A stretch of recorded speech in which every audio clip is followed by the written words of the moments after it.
Hi students, very recently a very reputed Japanese investment bank conducted a group discussion which was titled Can India Overtake China? And very unfortunately, from that particular university, no one got selected in this particular GD. And what was the reason for that? Very often, when such a topic is given, can India overtake China? Students start excessively concentrating on China bashing. What is wrong about China? What is good about China? Whereas in reality, what the organization wants is students who can concentrate on the topic and come up with solutions, focusing on the question, can India overtake China? Therefore, when such a topic is given, there are four important steps to be followed.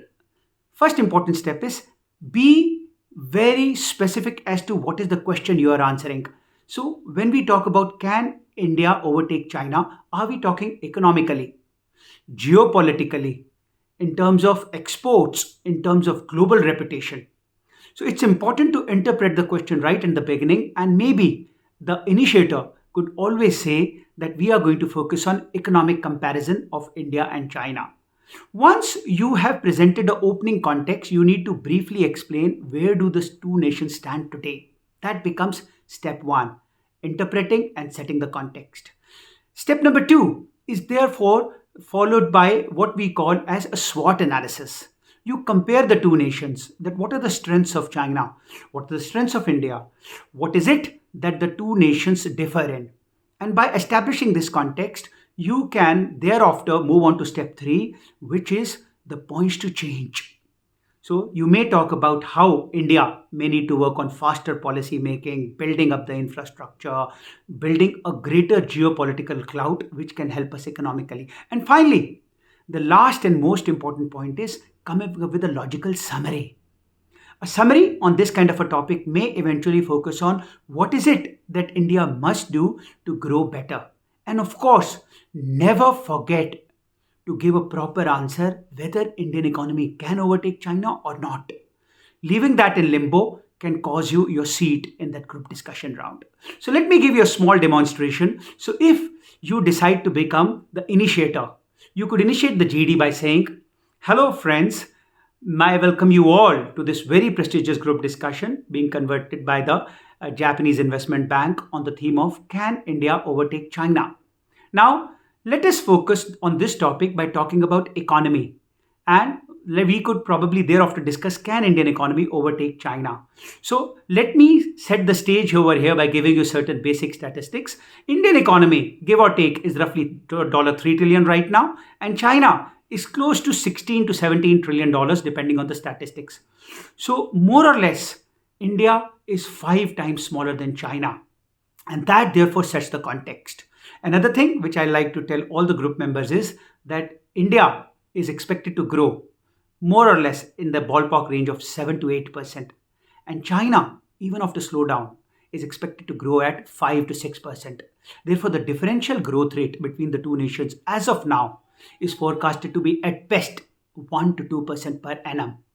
So you can imagine that if two economies have to cover up that gap at the rate of 1 to 2%, how much time it is going to take. So, my friends, I welcome you all, and may I request everybody to give your views on what is it that the two nations have as their strengths and weaknesses.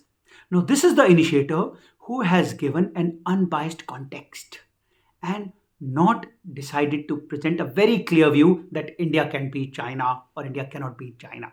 Next, the discussion moves further and we talk about SWOT. So in the SWOT, we could say that China's strength is that it is a manufacturing factory for the world, an export hub which it has groomed itself by various political, geopolitical, and financially very astute relationship making decisions where it has conquered the nations not through military power, but through its economy might. And therefore, this strength of China as a manufacturing nation is something which is very formidable. The second strength is economies of scale. China has been investing in huge manufacturing setups, giving it great cost competitive advantage. It has also been working on quality so that Chinese products, which were earlier ridiculed for their inferior quality, are now considered to be reasonably at a good quality benchmark. And finally, you talk about infrastructure. That China has invested heavily on its roads, railways to ensure that infrastructure gives a great advantage.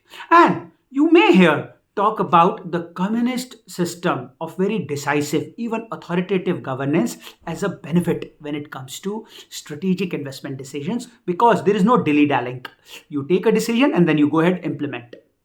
Next, you may move on to India and say that India's unique strength is it's an English speaking nation and is the service capital. And you may also like what to say that probably because of its democratic ideology, it's a safer bet when it comes to a long term safe sourcing for the global economies. Therefore, India needs to leverage its democratic association with countries, an image of a friendly neighborhood country to become an integral part of global supply chain. So this is how you have compared the two nations on their strengths and weaknesses. Next, you want to move forward as to what is it that India needs to do to compete with China. And therefore, one of the speakers could say, friends, while the group broadly agrees that it's going to be a very daunting task to overtake China because China is 5 times bigger and the differential growth rate is hardly 1 to 2% at best.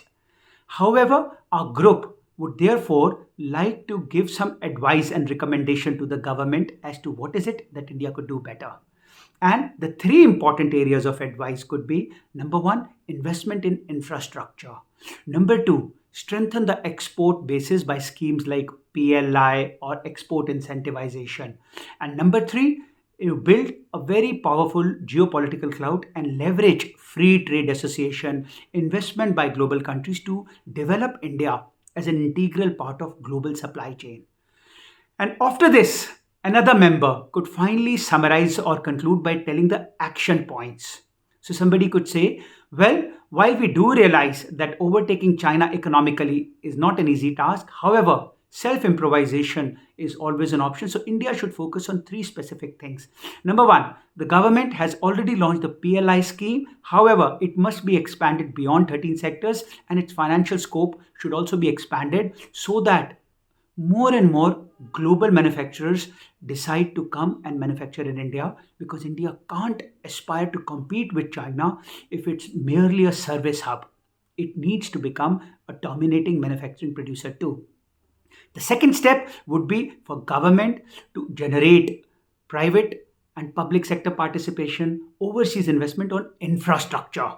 Because unless our roads, railways, airports, waterways are of global level, logistics would always be a big bottleneck, which is really going to be a hindrance for us to accomplish the growth that we want.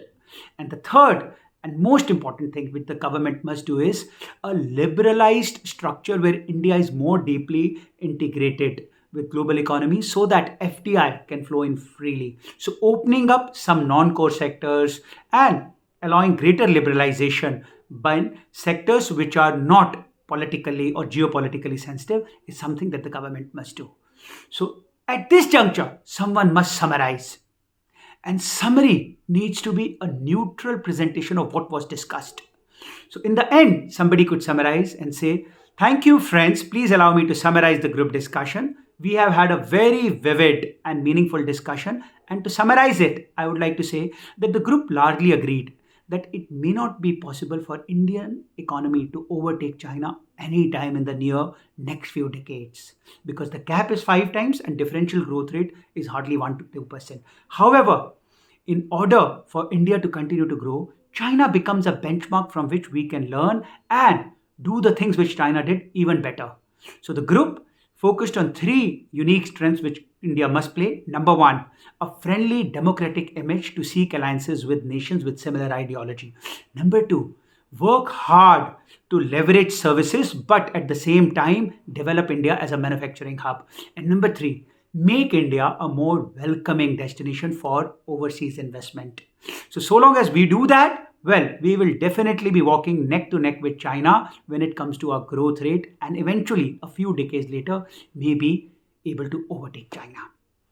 So my friends, whenever a topic such as this is given, follow the 4 steps, interpret it and give the context. Then do a SWOT as to how the two economies compare right now. Then talk about specific strategic directions and finally end up with specific action points.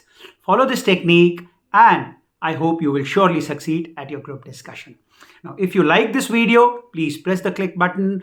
Please subscribe to our channel, and please wait, because very soon we'll be coming up with the next video very soon. This is Gagan Singh signing off for the day. May the power of winning at persona ever be with you. Thank you.